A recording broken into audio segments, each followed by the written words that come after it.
هبونا هزکا بیانی لمحور باشی که اپراسیونا کنترل کرنا میسل لأوی محور گیرو کریه و هیا نها لمحور باشی تو لوینکا سربازی دست پی نکریه.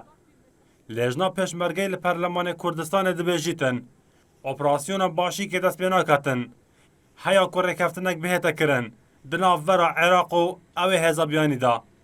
اندامه که لجنا پشمرگی لپرلمان کردستان دبیجیتن عراق یابویا جهه سربازی اوجبلی هزن ترکیا چندین هزن دنیان بیانی تیدا هاتین آکنجی کرن.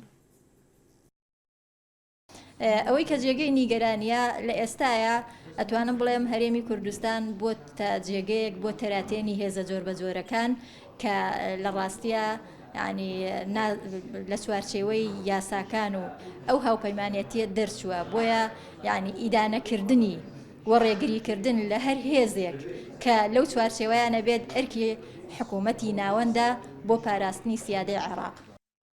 هرچند چندین جاران حیدر عبادی سروک وزیر عراق جه ترکیه خواست اوه هزا خول باشی که وکشید لجله سروک ترکیه و هاتا گوتن که پرسا پشکداری کرنا هزاوان ده اپراسیونا میسل دا یا هاتیه اکلایی کرن.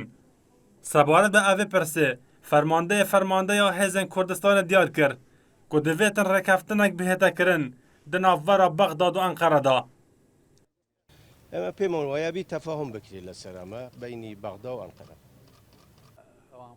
برپرس راگەهاندنا وەزارەتە پێشمەرگەی دیار دەکات بڕێکەفتنێکە دەگەل بەغداد هێزە تورکیا هاتی عێراقێ و تو پەیوەندی بە هەرێمە کوردستانێڤە نینە. مەسەلەی مووسڵ بووەتە مەسەلەیەکی تەنانەت هەرێمایەتیش و لەسەر ئاستی هەموو دنیا فۆکسێکی زۆر جددی هەیە لەسەر مووسڵ. ئەوە طبعا لەسەر ئاستی هەرێمایەتی بوعدێکی جوگرافی هەیە.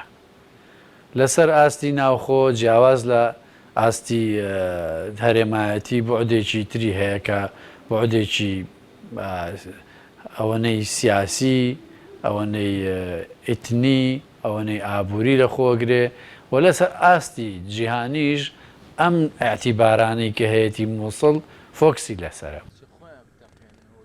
هرچند اپراسیونا کنترل کرنا میسل جمحور خازر و جلوی پشمرگی و دست بکر و پشمرگشیان نه گوندن اوی محوری آزاد بکن لبله جلوی محور باشی که و هیان هاتو ولوینکا سربازی دست بنکریه.